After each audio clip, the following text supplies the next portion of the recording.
तेजस्वी परमेश्वर जिनका रूप प्रचंड, सब देवों के देव हैं वो शिव श्रेष्ठ अखंड।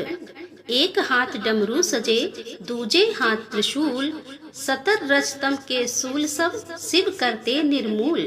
शिव शंकर हैं बड़े भोले भाले नाथ, अपने भक्तों का सदा थामे रहते हाथ। शिव भूखे हैं भाव के, होते तुरंत प्रसन्न, पाता जो इनकी कृपा होता नहीं विपन्न। हर हर महादेव जय भोलेनाथ की। महाशिवरात्रि व्रत जो की हर साल फागुन मास के कृष्ण पक्ष की चतुर्दशी तिथि को मनाया जाता है। इस बार यह व्रत 26 फरवरी के दिन बुधवार को है। वैसे तो शिवरात्रि हर महीने आती है, जिसे मासिक शिवरात्रि और चतुर्दशी व्रत के नाम से जाना जाता है। इस तरह से साल में कुल 12 शिवरात्रि आती हैं, लेकिन इन सभी में फागुन महीने की शिवरात्रि को महाशिवरात्रि के नाम से जाना जाता है। और महाशिवरात्रि का व्रत हिंदू धर्म के सबसे प्रमुख व्रतों में से एक होता है। इस दिन भगवान भोलेनाथ और माता पार्वती जी की विधि विधान से पूजा की जाती है। ऐसी मान्यता है कि इस दिन भगवान शिव और देवी पार्वती जी का विवाह हुआ था। महाशिवरात्रि के दिन भोलेनाथ बहुत ही प्रसन्न मुद्रा में होते हैं और इस दिन ऐसा विश्वास है कि भोलेनाथ धरती पर जितने भी शिवलिंग हैं उन सभी में साक्षात रूप से वास करते हैं। इसीलिए भक्तों की थोड़ी ही भक्ति से प्रसन्न होकर उनकी सारी मनोकामनाएं पूर्ण कर देते हैं। इस रात में रात्रि जागरण और भजन कीर्तन का बड़ा महत्व है।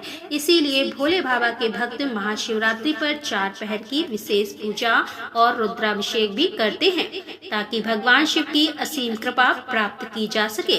ऐसी मान्यता है कि भगवान शिव का तेजो में अग्निपंख, जिसे शिवलिंग के नाम से जाना जाता है, वह भी शिवरात्रि को ही प्रकट हुआ था। शिवरात्रि के दिन ही शिव जी की इच्छा से सृष्टि का आरंभ हुआ माना जाता है और प्रलय काल आने पर शिवरात्रि के दिन संपूर्ण सृष्टि भगवान शिव में ही समा जाएगी।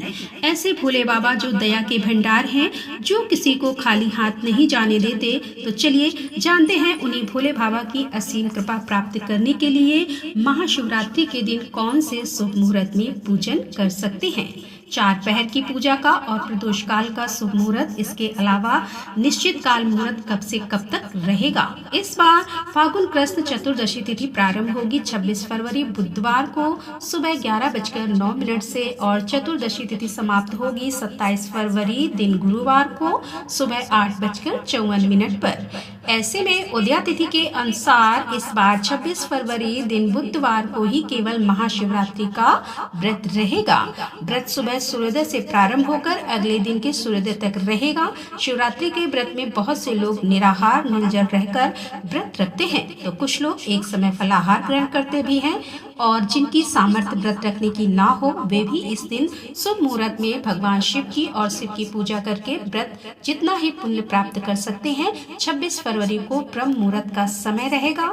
सुबह 5:01 से 6:04 तक सूर्योदय होगा। सुबह 6:53 पर और सूर्यास्त शाम 6:02 पर होगा।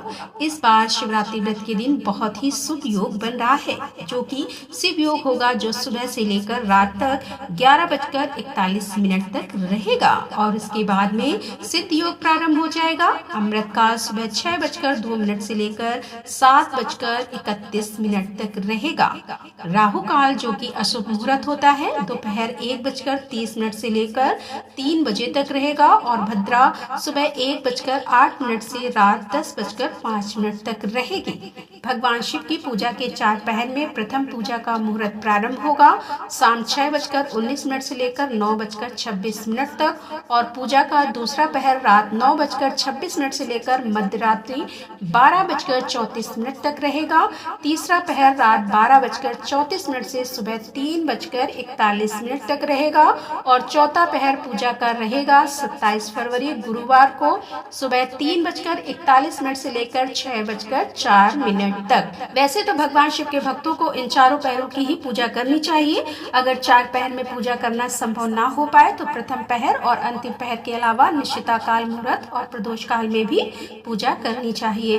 तो 26 फरवरी बुधवार को प्रदोष काल रहेगा शाम 5:04 से लेकर 7:01 तक और निश्चिता काल मुहूर्त रहेगा 12:09 से लेकर 12:59 तक। आसपास शिव मंदिर में जाकर शिवलिंग का अभिषेक कर सकते हैं, पंचामृत जल अर्पित कर सकते हैं।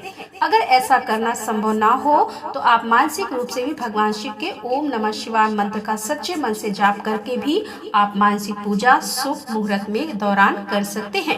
व्रत का पारण हमेशा अगले दिन जल चढ़ाने के बाद किया जाता है। तो 27 फरवरी गुरुवार को शिवरात्रि व्रत खोला जाएगा सुबह 6:53 से लेकर 8:54 के बीच में।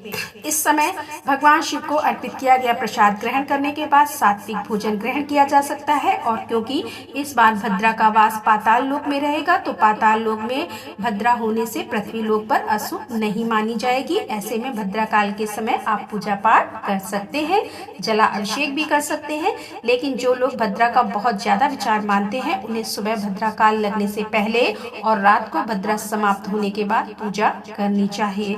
तो दोस्तों ये था आज का वीडियो। उम्मीद करती हूँ कि वीडियो पसंद आया होगा। वीडियो पसंद आया हो तो वीडियो को लाइक करें, शेयर करें और हमारे चैनल पर यदि आप पहली बार आ रहे हैं तो हमारे चैनल को सब्सक्राइब कर लें। मिलते हैं अगले वीडियो के साथ। तब तक के लिए राधे राधे, जय श्री कृष्णा, हर हर महादेव, जय भोलेनाथ की।